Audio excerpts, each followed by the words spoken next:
हाय, good morning. इस syllabus की श्रृंखला में क्लास 12 के हिस्ट्री का अपना टॉपिक चल रहा था, पुरातात्विक स्रोत। इससे पहले हमने साहित्यिक स्रोत पढ़े, इतिहास की जानकारी की। आज का जो टॉपिक होगा इतिहास की जानकारी के पुरातात्विक स्रोत। पुरातात्विक स्रोतों का मतलब क्या होता है? देखिए, अतीत के जो बचे हुए अवशेष होते हैं पुरातात्विक स्रोतों के अंदर होते हैं, जिनसे तात्कालिक समय की जानकारी मिलती है। उस समय के विभिन्न जैसे प्रकार से मुद्राएं हैं, नर्तभान, जीवाश्म वगैरह हैं, मूरे वगैरह हैं, सिक्के हैं, अभिलेख हैं, शिलालेख वगैरह हैं। ये पुरातात्विक स्रोतों के अंतर्गत आते हैं। तो देखिए, प्राचीन भारतीय इतिहास की जानकारी में सर्वाधिक विश्वसनीय स्रोत हैं, यानी प्राचीन भारतीय इतिहास की जानकारी में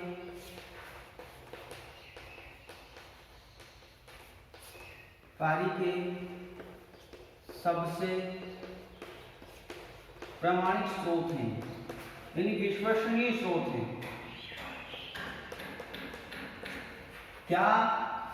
पुरातात्विक स्रोत। अब पुरातत्व जो है उसका तात्पर्य क्या है? पुरातत्व का तात्पर्य यानी पुरातत्व का मैंने बताया कि अतीत जो होते हैं, तो पुरातत्व का जो तात्पर्य हुआ, इससे हमें यह निकाल सकते हैं कि अतीत के अवशेषों के माध्यम से, अतीत के अवशेषों के माध्यम से, अतीत के अवशेषों के माध्यम से मानवीय क्रियाकलापों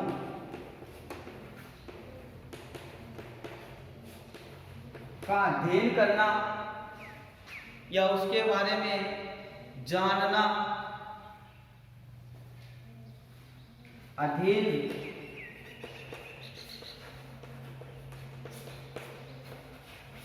यानी पुरातत्व का तात्पर्य अतीत के अवशेषों के माध्यम से मानवीय क्रियाकलापों का क्या करना।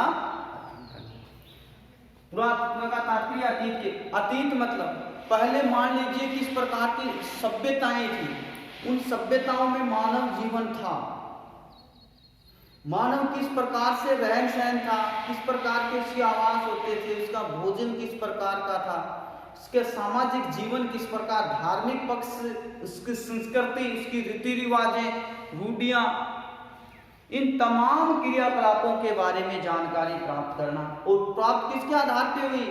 जब पुरातत्ववेत्ताओं ने खुदाई के दरमियान खनन क्रिया के द्वारा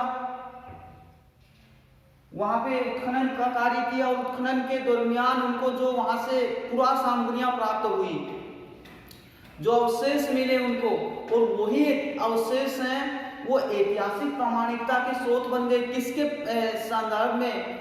तात्कालिक मानव के संदर्भ में, कि वो किस प्रकार सबसे पहले उसने किस हथियार का प्रयोग किया, किस उपकरण का प्रयोग किया, शिकार करना है, ये तमाम अभिलेखों के माध्यम से पता चला। तो अतीत के अवशेषों के आधार पर मानवीय क्रियाकलापों का जो अध्ययन किया, वो ही क्या कहलाता है? पुरातत्व कहलाता है। इतनी बात समझ में आई। अब जैसे हड़प्पा में मोहनजोदड़ो हम उदाहरण ले लेते हैं, जैसे कडप्पा नहीं हड़प्पा, जैसे हड़प्पा व मोहनजोदड़ो। आगे पढ़ेंगे। हड़प्पा व मोहनजोदड़ो की जब खुदाई की गई, क्या इसका उत्खनन किया गया, तो इसका प्रारंभ में इसकी संस्कृति का प्रारंभ था वो 6000 से 5000 ईसा पूर्व पीछे चला गया। 6000 से 5000 ईसा पूर्व कि जिस समय इसका उत्खनन किया गया था, उस उत्खनन से 6 से 5000 पूर्व इस संस्कृति का उद्भव माना पुरातत्ववेत्ताओं ने। समझ गए ना? तो इसे क्यों माना? क्योंकि जब हड़प्पा और मोहनजोदड़ो की खुदाई की गई थी, उस खुदाई के दरमियान इस प्रकार के अवशेष मिले। उन अवशेषों के आधार पे पुरातत्ववेत्ताओं ने क्या किया, इस सभ्यता को, यानी हड़प्पा और मोहनजोदड़ो सभ्यता थी, इसको 5 से 6000 पूर्व की सभ्यता माना। यानी खुदाई से 5 से 6000 पूर्व की एक सभ्यता यहाँ अस्तित्व में थी।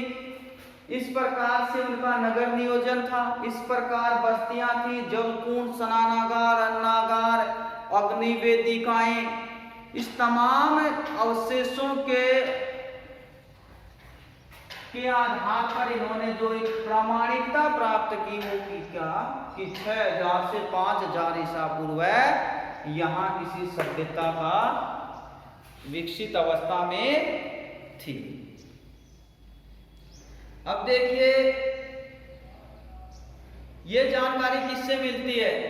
एक हाथी गुफा अभिलेख है खारवेल का। किसका? खारवेल। और कौन सा अभिलेख है खारवेल का? ध्यान में रखना, इंपोर्टेंट अभिलेख है, वो है हाथी गुफा अभिलेख। कौन सा अभिलेख है? हाथी गुफा अभिलेख। कलिंग का नरेश था ये, कलिंग पड़ता उड़ीसा के अंदर। खारवेल का हाथी गुफा अभिलेख इस बात की पुष्टि करता, कौन सी बात की? कि हड़प्पा और मोहनजोदड़ो सभ्यता 6 से 5000 ईसा पूर्व अस्तित्व में थी। आगे अब इस पुरातात्विक स्रोतों का अध्ययन की सुविधा की दृष्टि से विभाजन किया गया है। तो किस प्रकार से इसका विभाजन किया गया देख लेते हैं।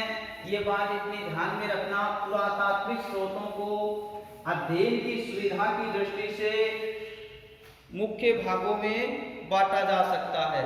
तो जिसमें उत्खनन से प्राप्त अवशेष, पहला अवशेष कौन सा है? उत्खनन मतलब खुदाई के दरमियान, उत्खनन से प्राप्त अवशेष। समझ में आई इतनी बात? दूसरी, इसको किस प्रकार से विभाजित किया गया है? अभिलेख।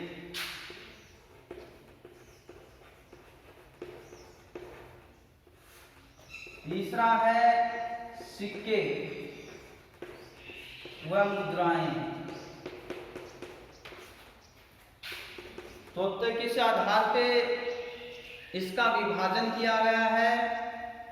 स्मारक व भवन, स्मारक व भवन। पांचवा जो विभाजन किया गया है वो मूर्तियां, शेर चित्रकला व इसमें मूर्तियां, शेर चित्रकला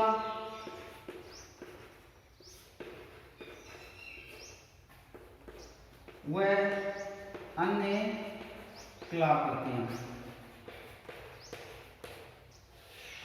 ध्यान देना, पुरातात्विक स्रोतों का अध्ययन की सुविधा की दृष्टि से उत्खनन विभाजन जो किया गया है वो विभाजन उत्खनन से प्राप्त अवशेष, यानी उत्खनन खुदाई के दरमियान जो अवशेष मिले, मृदभांड वगैरह मिले, उपकरण मिले, अभिलेखों के माध्यम से सिक्के व मुद्राएं, स्मारक व भवन और मूर्तियां, शेर चित्र व अन्य कलाकृतियां। तो इस प्रकार से पुरातात्विक जो स्रोत हैं उनका विभाजन किया गया है। सबसे पहले उत्खनन से प्राप्त अवशेष पढ़ेंगे। क्या पढ़ेंगे? उत्खनन से प्राप्त अवशेष। तो उत्खनन से प्राप्त अवशेष में मृदभांड, औजार व उपकरण आएंगे। क्या आएंगे? जैसे मृदभांड, औजार आ जाएंगे, और अन्य उपकरण, अन्य उपकरण जो खुदाई के दौरान है। ध्यान तो दे रहे हो ना, दे रहे हो ध्यान? तो बताओ, पुरातात्विक स्रोतों का विभाजन किस आधार पे किया गया है? सोच रहे हो? सोच के बताना। पहला पढ़ रहे हो उत्खनन से प्राप्त अवशेष, और उसमें मृद भांड, औजार व अन्य उपकरण। देखिए, जो पाषाण कालीन मानवीय संस्कृति थी, पाषाण कालीन मानवीय संस्कृति,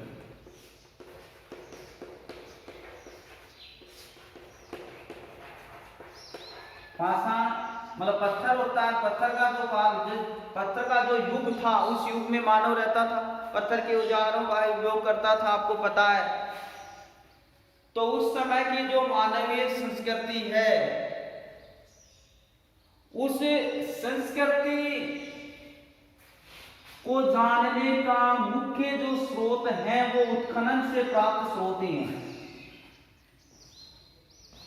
कि पाषाण कालीन मानवीय संस्कृति को जानने के सबसे विश्वसनीय स्रोत कौन से क्वेश्चन पूछे तो उत्खनन से प्राप्त स्रोत है वो मृद भांड, औजार या उपकरण वगैरह। क्वेश्चन इस प्रकार से बनता है, पाषाण कालीन मानव की जानकारी के स्रोत कौन कौन से? तो उस दरमियान आप लिख सकते हैं, मृद भांड लिख सकते हैं, औजार लिख सकते हैं, उपकरण लिख सकते हैं, या उत्खनन से प्राप्त उपकरण है वो भी लिख सकते हैं। सीधा सा क्वेश्चन बनता है यहाँ पर।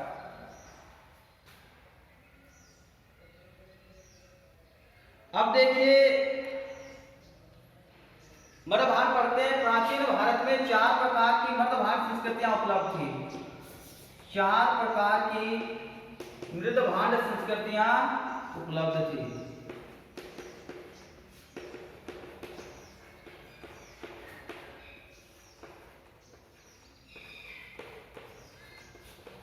और ये 4 प्रकार की मृद भांड संस्कृतियां उपलब्ध थी। इनमें कौन कौन सी मृद भांड संस्कृतियां थी? ध्यान से देखना। जो पहली मृद भांड संस्कृति थी वो थी गेरवे रंग युक्त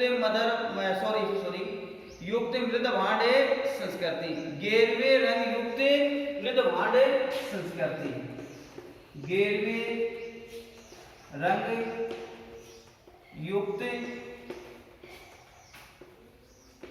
मृद भांड संस्कृति। समझ में आ गई इतनी बात? कौन सी संस्कृति है पहली? गेरवे रंग युक्त मृद भांड संस्कृति। दूसरी जो संस्कृति थी वह काले व लाल मृद भांड परंपरा वाली संस्कृति। काले व लाल परंपरा वाली मृद भांड संस्कृति।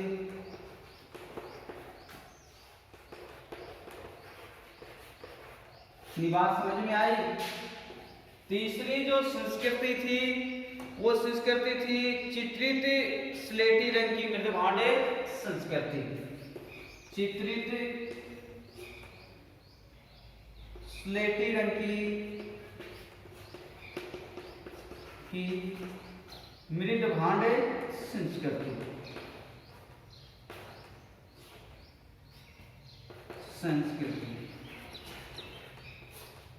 ध्यान से, चित्रित स्लेटी रंग की मृद भांड संस्कृति।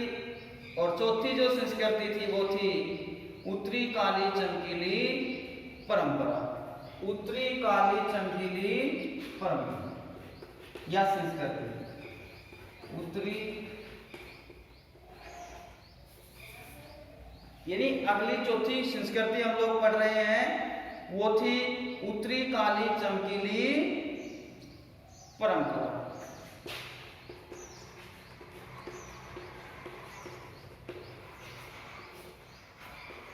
परंपरा या संस्कृति। समझ में आ गई इतनी बात?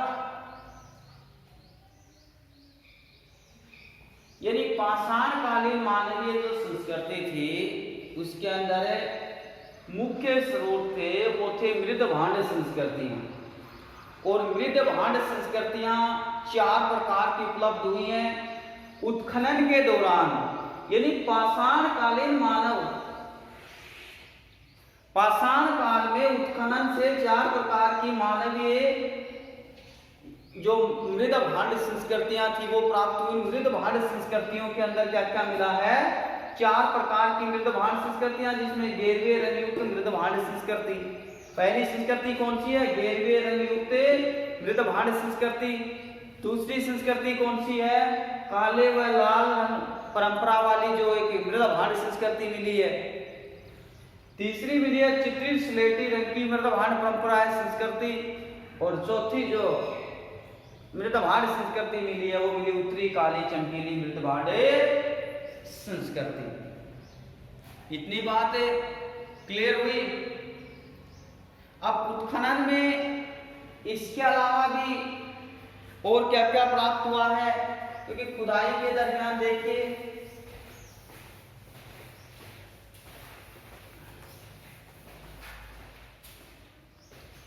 उत्खनन से प्राप्त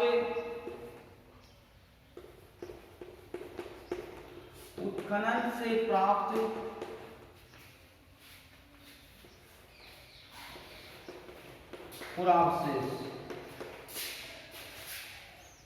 यानी मृद भांड संस्कृतियां तो मिली और उत्खनन से प्राप्त जो अन्य अवशेष मिले हैं उनमें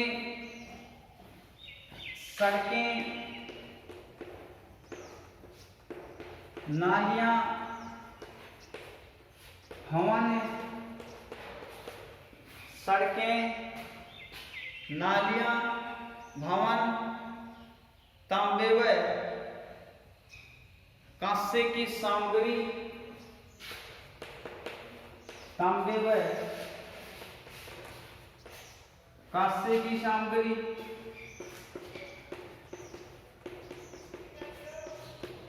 औजार, इसके बाद बर्तन आभूषण,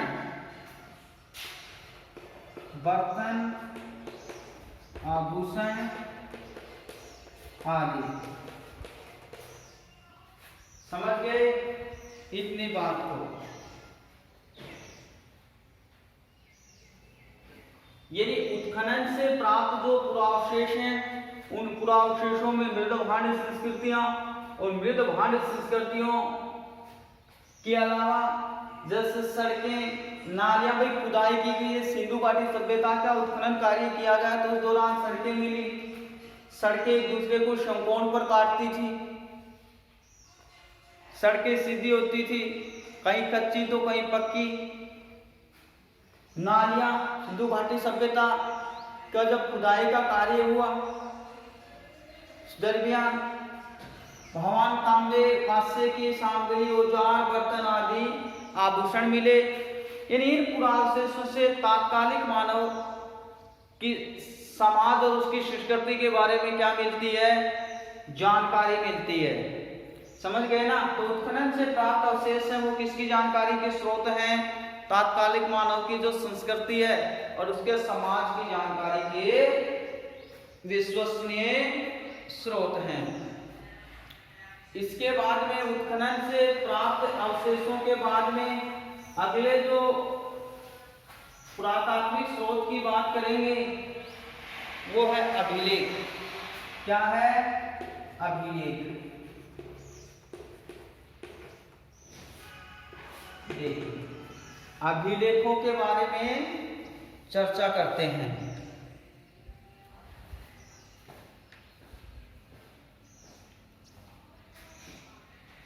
भारतीय इतिहास में अभिलेखों का स्थान है वो सबसे महत्वपूर्ण है। सबसे महत्वपूर्ण होने के पीछे क्या कारण है कि अभिलेखों का स्थान सबसे महत्वपूर्ण क्यों है? क्योंकि अभिलेख है वो क्या है? तिथि युक्त एवं समसामयिक होते हैं। तिथि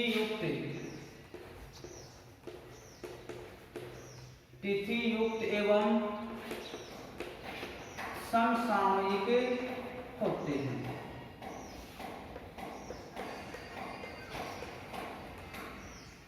तो इस पे तिथि अंकित होती है और तात्कालिक समय की सही जानकारी उपलब्ध कराते हैं, ये समसामयिक होते हैं। यानी अभिलेखों की विशेषता क्या है, ये तिथि युक्त होते हैं और समय सामयिक होते हैं। इसलिए भारतीय इतिहास के जानकारी, भारतीय इतिहास में इनका महत्वपूर्ण क्या है, स्थान है।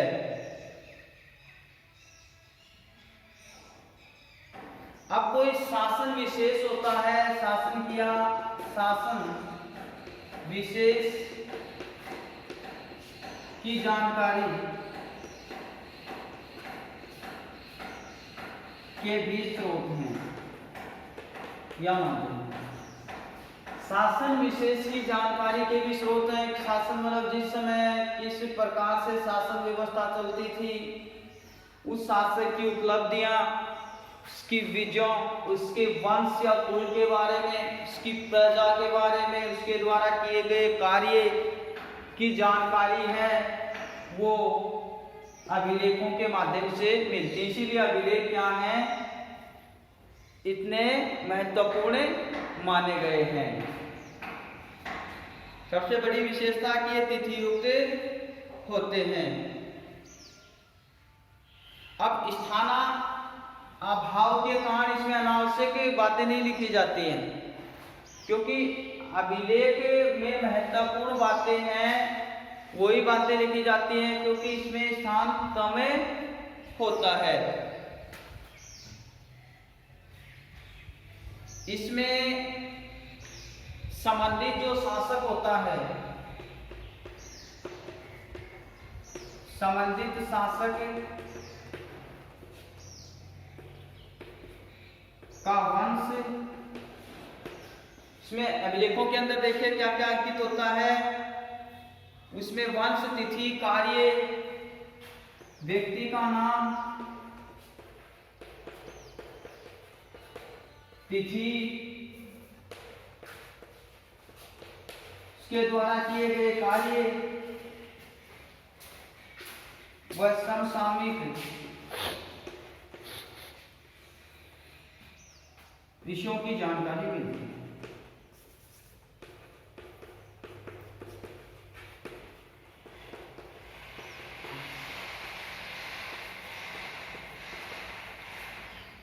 इसलिए ऐतिहासिक दृष्टि से अभिलेख है वो क्या है, महत्वपूर्ण हैं। अब देखिए इनको पढ़ना। अगला जो उत्खनन से प्राप्त अवशेष हैं, इनके बारे में पुरातात्विक स्रोतों में अगले वीडियो में चर्चा करेंगे। तब तक के लिए आप इनको पढ़ें और आज के लिए इतना ही। जय हिंद।